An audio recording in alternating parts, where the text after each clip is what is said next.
Вот, Сахамса в новости. Доброе утро, мои дорогие друзья. Привет, Аишка. Аишка тут кашку будет кушать, да? Будешь кушать? Вот, мы встали. Твои девочки тоже встали? Встали? Мы сегодня в куклы с Аишей играем тут.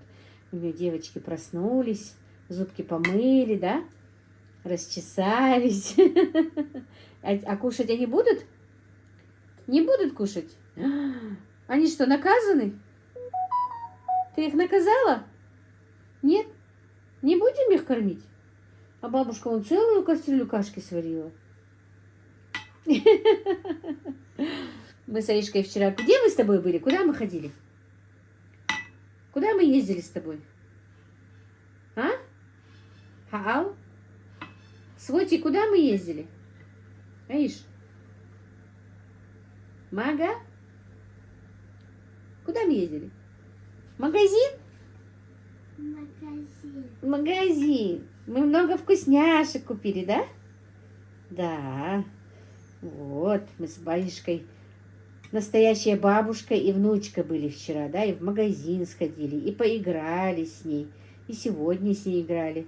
Вот все оставила, и вчера все оставила, с внучкой игралась. И сегодня тоже с утра. Блин, одна только муха, и она вот сидит. Но я уже с утра сегодня чищу чесночок. Вот видите, пока кашка варилась, чищу чеснок. Вчера я его залила горячей водой и поставила. Ну, Аишка не захотела сидеть, вернее, не захотела сидеть там, в доме, а в кухне все-таки прохладненько. Дело в том, что у меня полетел насос, который качает воду к теплым полам. Надо его покупать. Я думала, его починят, но говорят, нет. Представляете, полгода только отработал. Это китайский ширпотреб.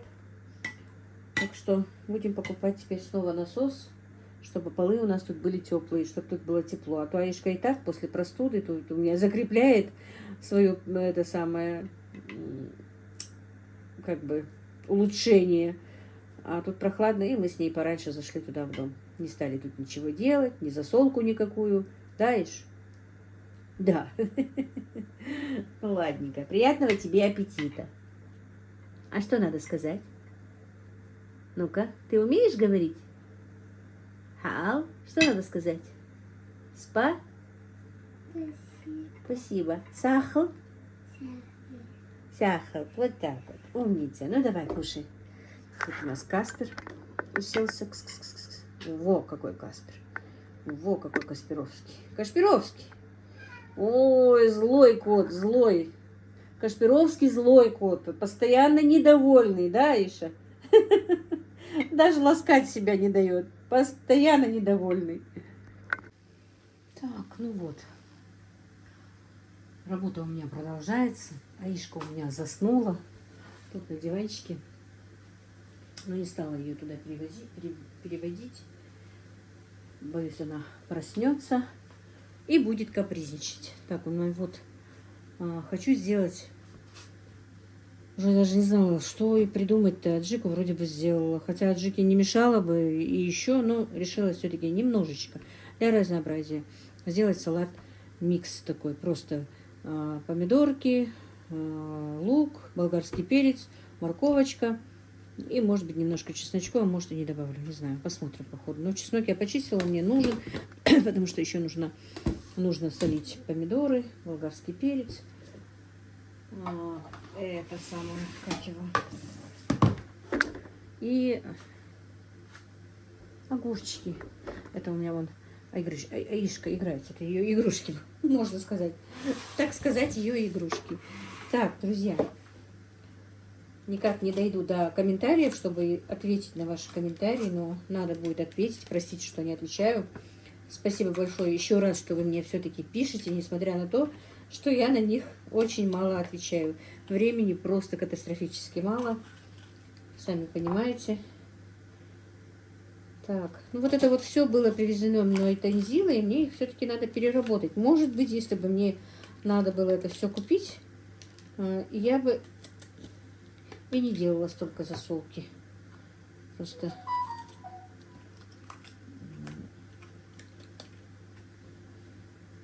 раз они мне прислали, то будем делать. заловка, ой, заловка, говорит, свекровь Танзилина. Танзила, зять, короче говоря. В этом году мне здорово помогли с овощами. Я кое-что, конечно, покупала, но в основном они прислали мне без денег. Огромное им спасибо. Да, садятся. Вот так вот. Немножечко.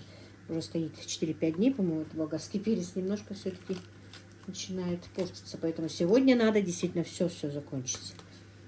Всю эту заготовку. Постараюсь, по крайней мере. Если даже не все, но вот именно то, что вот начнется портиться, болгарский перец, помидорки. У меня еще помидорки надо прокрутить через мясорубку. Я хочу вот несколько, ну, выбрала более-менее такие небольшие перчики. 4 баночки, наверное, литровые получится. Фаршированных тоже хочу сделать с перчиков. Так, для разнообразия тоже.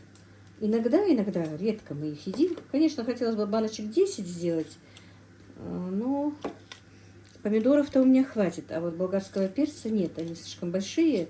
Фаршировать большие мне не нравится. И в маленькие банки, чтобы, если только в 3-литровые.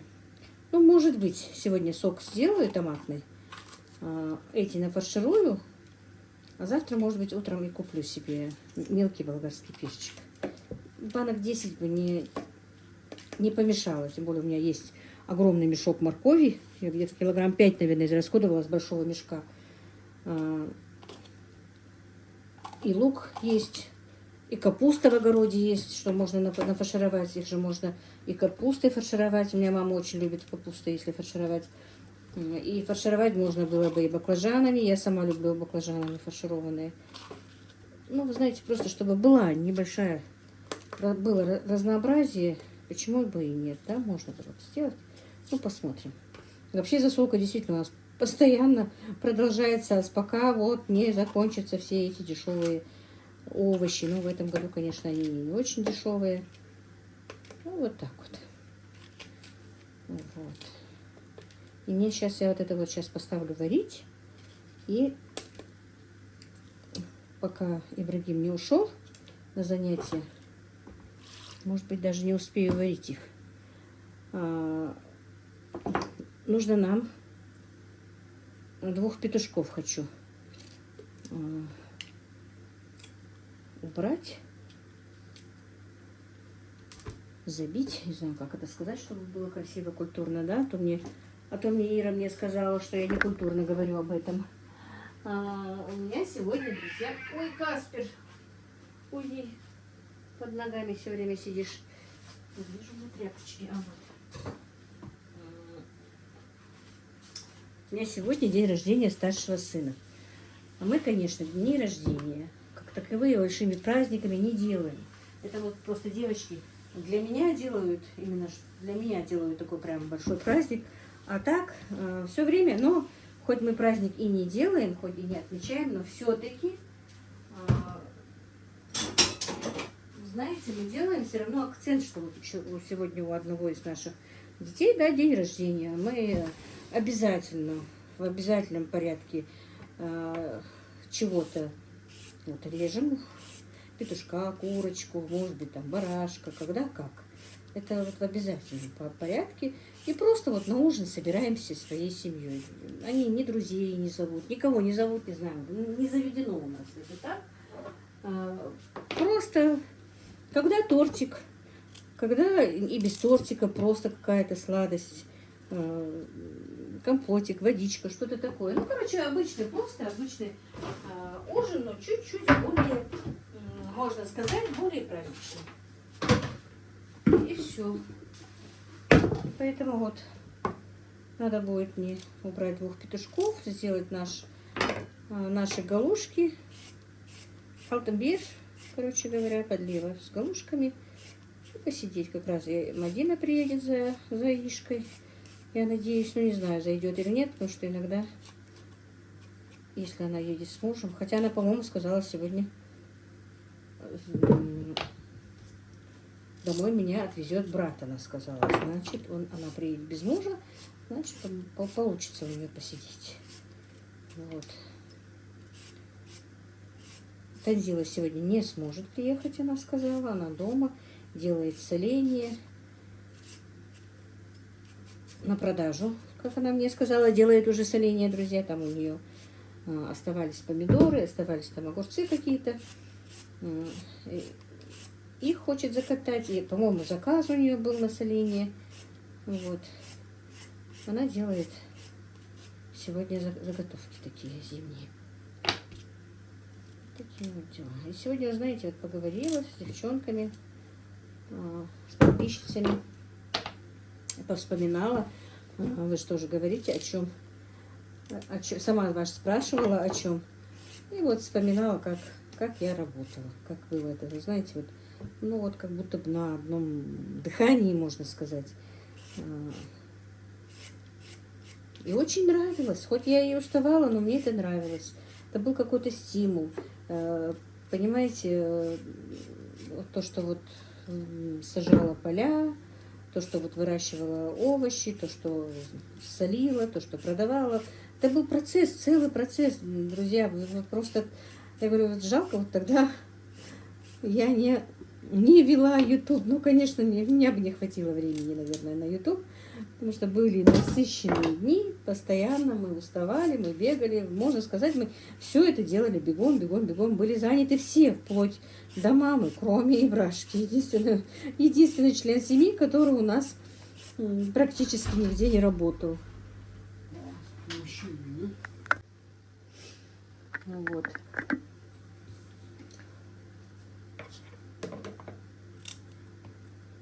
И я сегодня вспомнила, что вот когда мы работали, собирали картошку, ну, у меня были рабочие, как-то, вы знаете, я долго не могла себе найти рабочих. Вот расскажу вам эту вещь, что вот тогда, когда я сажала картофель, поля, у меня еще не было этого большого дома. Построить мы его построили, но и крыша не была покрыта, и не устроена, ну, короче, не был недостроенный дом.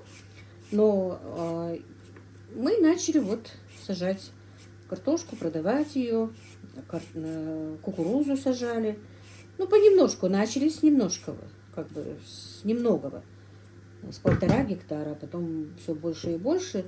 И вкладывались в поля, можно сказать, в наш бизнес. На строительство денег у нас мы понемножку отчисляли, но немного. И жили в этом маленьком домике.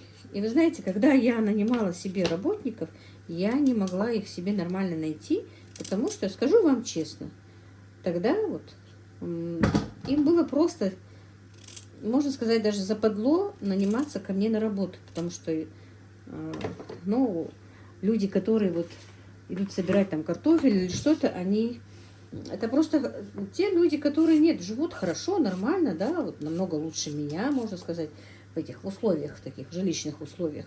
У них и мужья, и дома, и все. Но просто выходят на сезон, чтобы заработать, ну ничего в этом нет. Чтобы заработать себе на зиму картошку, чтобы ее не покупать. Ну вот женщины дома сидят, но почему бы нет? Не поработать там не 10-20, заработать себе на картошку. Или, ну, у нас, если хотите, можно было картошкой взять, можно было деньгами взять. И вы знаете, в действительности я потом только поняла, что на меня не хотят наниматься, потому что считают, что как можно ко мне наняться на работу, да, вот получается, я по статусу была их ниже тогда, хоть я и занималась полями, но вот мои жилищные условия, я это понимала, я это не выговаривала, я это сейчас только озвучиваю, друзья, я это тогда понимала, что из-за этого вот, не хочется им наниматься ко мне на работу. Но это было, конечно, тупо. Это было глупо, тупо меня спросить. Но было так. Вы знаете, было сложно. Лично мне было сложно найти работников, чтобы картошку собирали, чтобы картошку перебирали. Вот.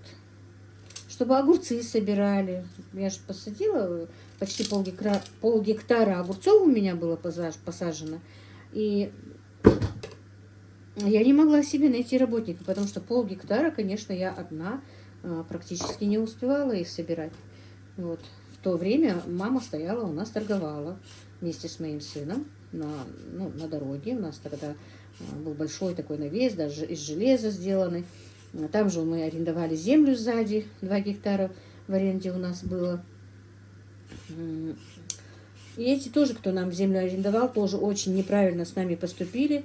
Мы заранее арендовали землю на 5 лет, заплатили вперед на 5 лет, чтобы они нас не тревожили. А они 2 года, не дождавшись, что закончится наше время, продали землю, а нам вернули деньги. Ну, деньги вернули, но опять-таки то, что деньги вернули, это же ничего не значит. Когда мы им платили за аренду, деньги были по другой стоимости, например. Тот же курс доллара был другой, мы могли что-то другое сделать. И, конечно, они поступили с нами очень некрасиво, не предупредили. Если бы они даже нам сказали, мы бы постарались, по крайней мере, как-то выкупить эту землю. Они ее продали, по идее, не очень-то дорого. Ну, конечно, эта сделка неофициальная. Продали, можно сказать, просто без документов, но тем не менее. Потом можно было бы и документы сделать, если бы вот у них ее выкупить. Потом тот, кто купил, он себе и документы на эту землю сделал. Это было 2 гектара земли на очень хорошем месте. И постоянно торговать там было бы выгодно. Ну вот с тех пор у нас и торговля оттуда ушла, потому что стоять на другом месте у кого-то. Я просто сейчас хочу почистить, если будет лишнее, а лишнее, скорее всего, наверное, будет, заморожу просто морковочку, натру ее и заморожу. Вот. И вы знаете, вот я вот вспомнила это все сложности, через все сложности, которые я проходила. Не знаю, действительно, я почему-то начала путь своей со сложности. Хотя вот до замужества, до замужества тем более, после замужества я не работала нигде. Практически нигде. Ну, немножко поработала, а так, можно сказать, я и не работала нигде. На дому иногда хлеб пекла, продавала. Вот такими вещами я, конечно, занималась, но так, чтобы много работать, нет. Пекла хлеб на продажу. Как-то был такой бум, что продавали хлеб дома. Пекли, и домашний хлеб был в цене. Сейчас, конечно, он уже опять отошел от этого. Вот так вот. И переехав сюда, ну, по-любому уже семью надо поднимать. И строиться надо, и все надо было. И как раз тут были поля, как раз тут были нужны были рабочие. Ну, чтобы не все сейчас рассказывать, история жизни 1, 2, 3 там есть, что и как примерно, по-моему.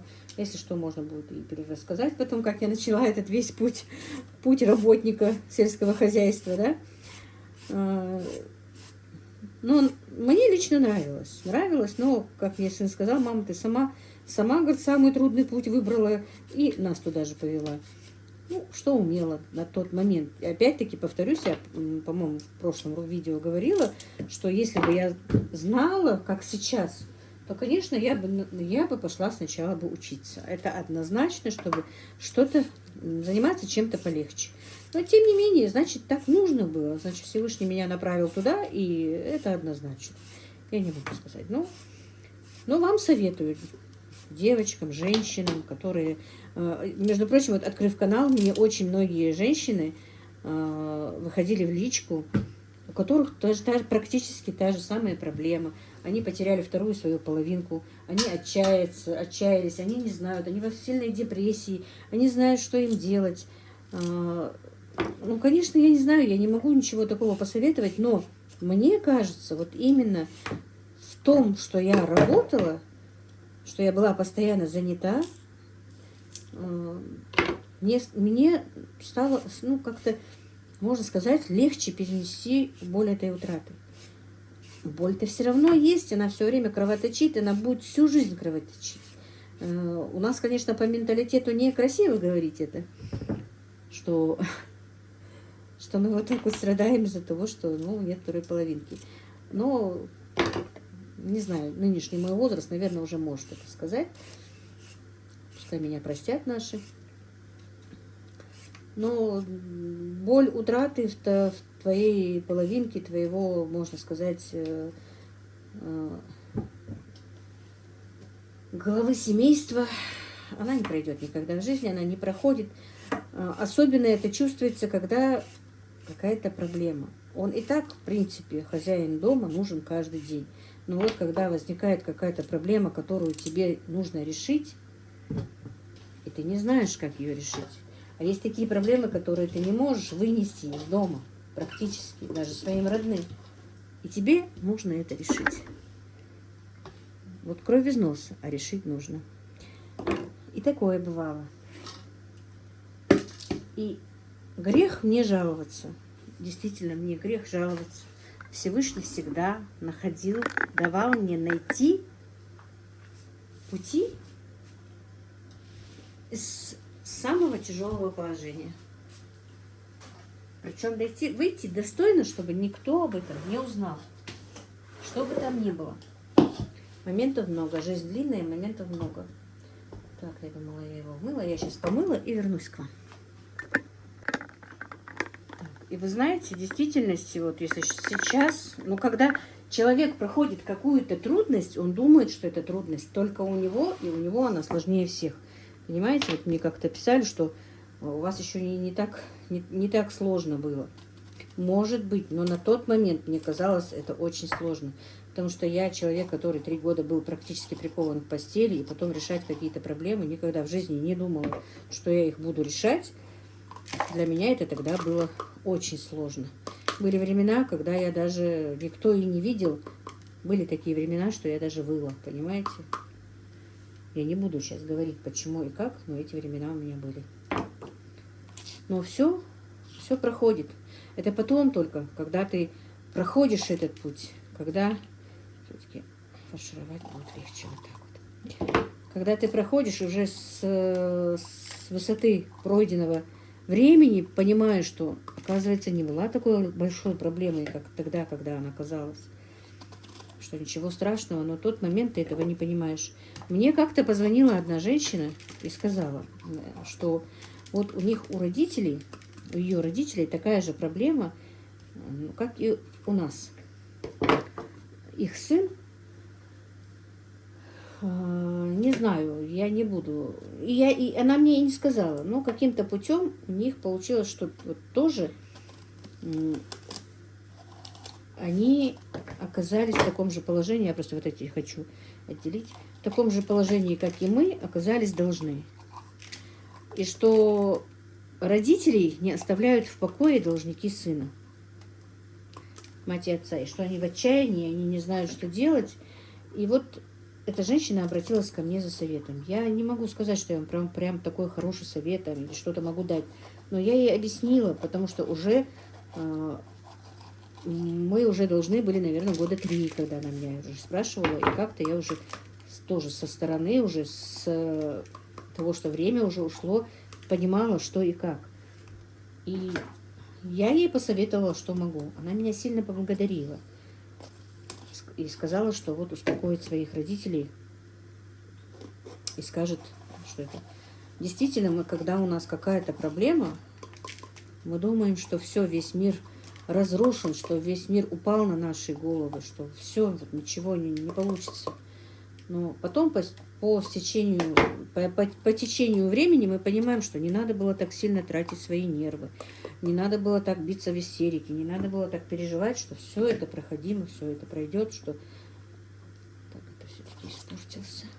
Что не надо было так сильно тратить свои нервы. Но это же мы не всегда понимаем. Ну и, конечно, когда тебе кто-то объясняет, что не стоит так сильно переживать, или что-то объясняет как-то, что-то.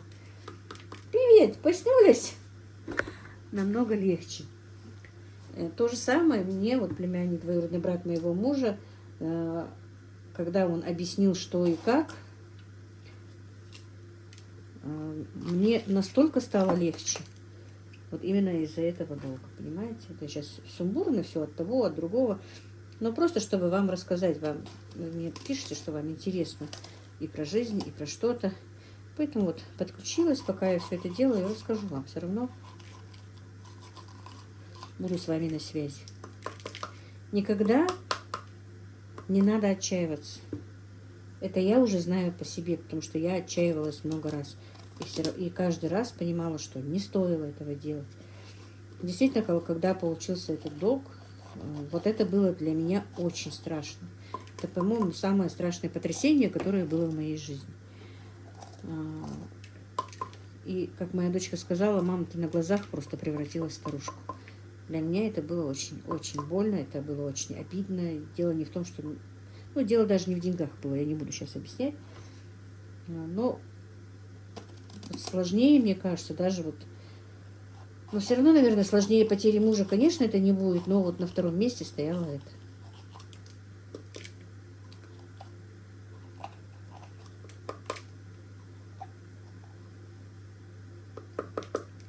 И у нас, вот именно у нас, у Войнахов, все-таки без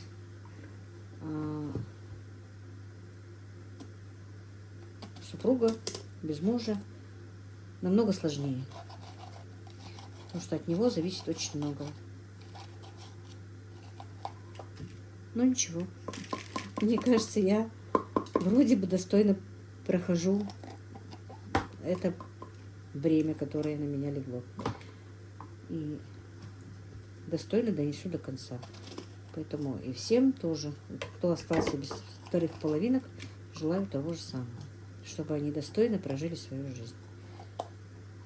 Ну, конечно, я всю свою жизнь положила на то, чтобы воспитать своих детей, чтобы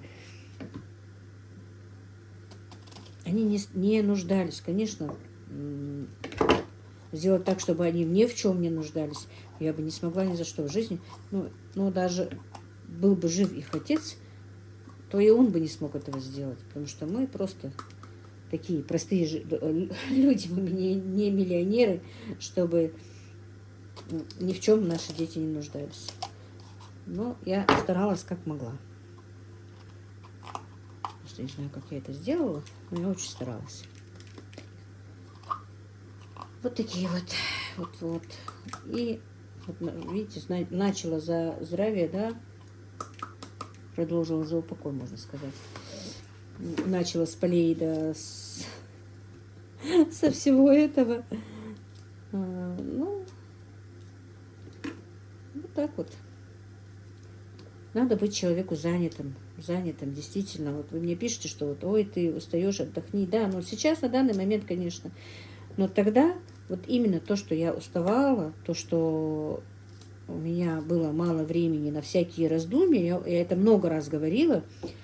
А я это к чему говорю? Потому что и сейчас у многих женщин есть те же самые проблемы, они теряют своих вторых половинок и не знают, что им делать, как им быть. Но от того, что мы убиваемся, ничего мы себе не поможем, нашим детям не поможем. А мы нужны нашим детям. Надо постараться занять себя. Если можно, то выйти на работу. Если нельзя выйти на работу, то заняться каким-нибудь любым мастерством, вязанием, шитьем, чем бы там ни было. Той же лепкой пельменей, хоть чем. Нужно себя занять, чтобы мысли были о правильном. Чтобы ты уставал, чтобы ты был чем-то задействован, читать, молиться, хоть что, но чтобы мозги и руки, и организм был занят, чтобы организм уставал. Не просто так лежать и себя жалеть, ни в коем случае. Все испытания, я сейчас не хочу умничать прямо, я это поняла только тоже сейчас, только когда уже хорошенечко повзрослев. Все испытания, наверное, Всевышний нам дает именно посмотреть, как мы пройдем мы сами, и как эти испытания, которые даны нам, помогут, чтобы мы их пронесли наши родные. Это не просто одному человеку дается испытание. Иногда, когда вот что-то случается, кажется, ну почему это только мне, да? Или даже тот же человек может сказать, почему это ей все время вот чего-то. А это не просто одной мне. Это испытание всем близким, родным, друзьям. Посмотреть в такой обстановке, в такой ситуации, когда человеку плохо, что мы можем для него сделать. И сделаем ли мы что-то. И делаем ли. Поэтому, если вы видите, что человеку плохо, и хоть чем-то вы можете ему помочь, то ему надо помочь. Словом. Даже просто словом. успокоением, поддержкой.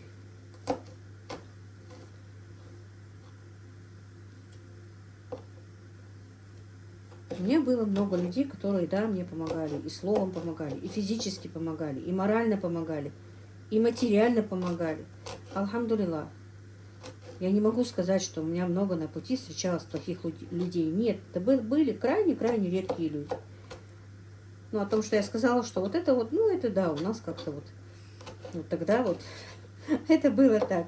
И не хотели на меня идти работать. Ну, можно, в принципе, их тоже можно было бы понять, да? Ну, не знаю. Ну, вот такие бывали ситуации. И, как я вчера говорила, и трактористы, которым, ну, нужно было мне обрабатывать там поля, что-то делать, тоже приезжали ко мне в последнюю очередь. В последнюю очередь. Иногда я даже опаздывала. А в сельском хозяйстве, сами знаете, день опоздания, это уже минус 10, а то и 20, а то и 30% урожая, если ты на один день в какой-то операции опоздал. А это бывало у меня частенько. Потому что я не могла их дозваться. Ну, через это прошли. Все проходит, друзья. Конечно, было бы хорошо учиться на чужих ошибках, но на многих своих ошибках я училась. И вот прожила вот такую нелегкую жизнь. Так, ну это пойдет в морозилку на зажарочку. Ничего у нас не пропадет. Так, теперь почищу лук. Это сейчас кулечек.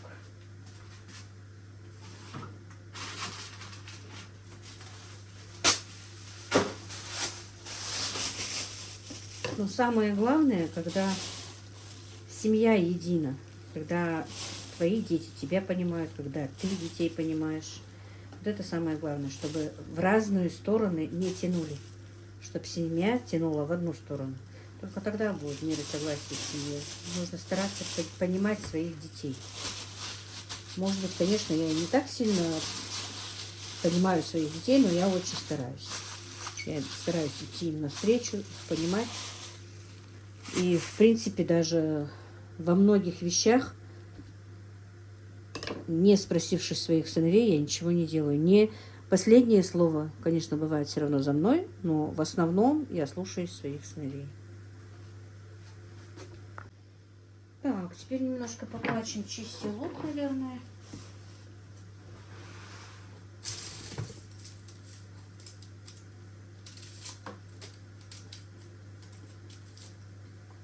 Сейчас быстро лук почищу. Потом займусь все-таки курями, поставлю их варить. Они хоть и молодые, но не надо вариться.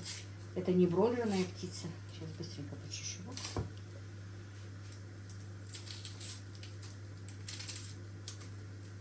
Вот так. Ну, что еще рассказать? О чем поговорить, да? Воспоминания.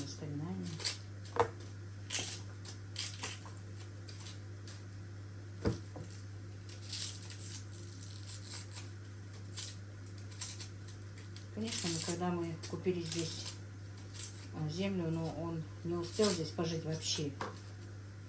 Мой муж вообще не успел пожить в этом дворе. Просто построен был этот маленький домик, 3 комнатки, и мы уехали подождать, чтобы пока высохнет первые наброски штукатурки. Ну, даже не штукатурки у нас называется, по-другому. Глиной мы мазали ее.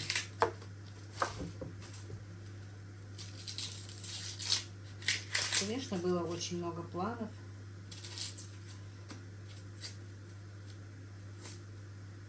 Ну, видно. Ой, какой он острый. Ядреная рука. Планы, конечно, не осуществились.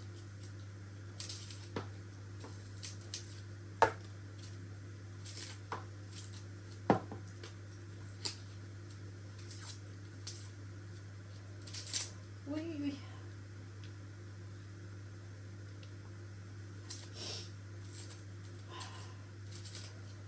Мне очень помогла мама.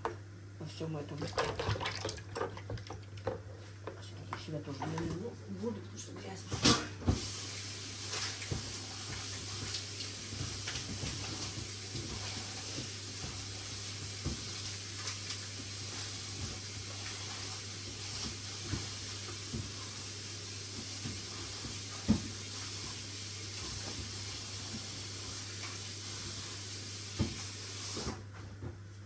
Мама вместе со мной, мы вместе с мамой, вернее, или я вместе с мамой. Мы и сажали вместе, она и пропалывала со мной, и торговала там на точке, хотя тогда ей уже было за 70 лет, конечно, ей сейчас 87 получается, вот считайте, 10 лет тому назад, 77 лет. Но она такая энергичная, друзья, была, вот мы бы никогда в жизни не подумали, что мама может быть вот так вот состарится. Она даже лучше меня могла пропалывать. Я пока, вот, например, один ряд мы несем, пропалываем, я могла раз 3, наверное, подняться и отдохнуть. А она нет. Я говорю, мам, у тебя не болит поясница, что ли? Нет, не болит. Я даже не знаю, что такое боль поясничная, она мне говорила. Вот у мамы вот, старой закалки у людей вот столько было энергии. И действительно, она нам очень помогала. Я могла куда-то поехать, что-то делать, не переживая, что у меня вот дома что-то может там произойти, или кого-то дома нет. Она и за малышом посмотрит, и приготовит, и все сделает. И может, если меня нет дома, и коров подоить. А у меня было всегда то не меньше 2 коров. То было и 3, и 5 какое-то время. И она могла их подоить запросто, когда меня нет дома. И творог сделать, и просепарировать. И все это она делала наравне со мной. Потом она какое-то время уехала, жила с сыном, года 4, по-моему. А теперь, я просто это говорю тем, кто вот некоторые удивляются, почему она живет со мной. Ну, так получилось. Это все то, что она со мной живет, это стечение обстоятельств, это исключение из правил. Да, у нас не видятся с тещами и с тестями, но бывают исключения. Во-первых, это просто наш менталитет, наш адат именно ингушей. А по религии-то они могут видеться. Просто это наш обычай. Именно и обычай ингушей. Поэтому, исключение из правил, как я сказала, есть. Так получилось, что из-за того, что, по стечению обстоятельств она к нам приехала, это тоже у меня, по-моему, рассказывается в этих моих рассказах. В то время, пока она от меня не уехала, я заболела. Ей пришлось остаться. Я заболела серьезно и практически 3 года была прикована, можно сказать, к постели. Поэтому маме пришлось остаться, потому что у меня был маленький ребенок на руках. Да и те дети были не очень-то взрослые, огромное хозяйство. И ей пришлось остаться. А после смерти мужа, тем более, конечно же, она никуда не уехала, оставила меня одну. Вот так вот осталась мама со мной. И, конечно, во многом меня вытянула, во многом мне помогла.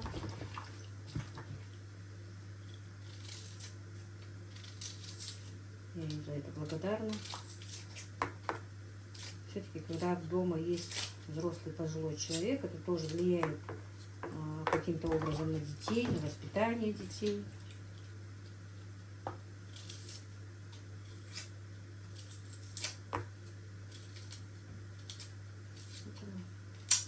Вот как-то так, друзья.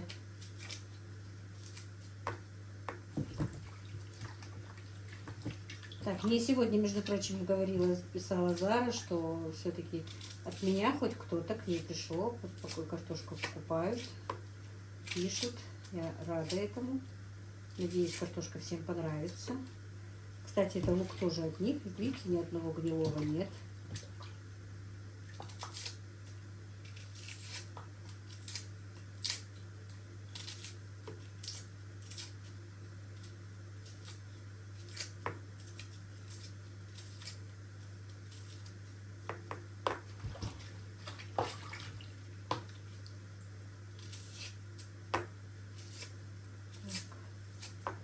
На этом, наверное, я этот ролик просто так выпущу, друзья, чтобы быть сегодня на связи с вами, да? А дальше, что я делаю, продолжу потом, тем более сейчас уже звучит азан. Я пойду помолюсь и продолжу свои дела.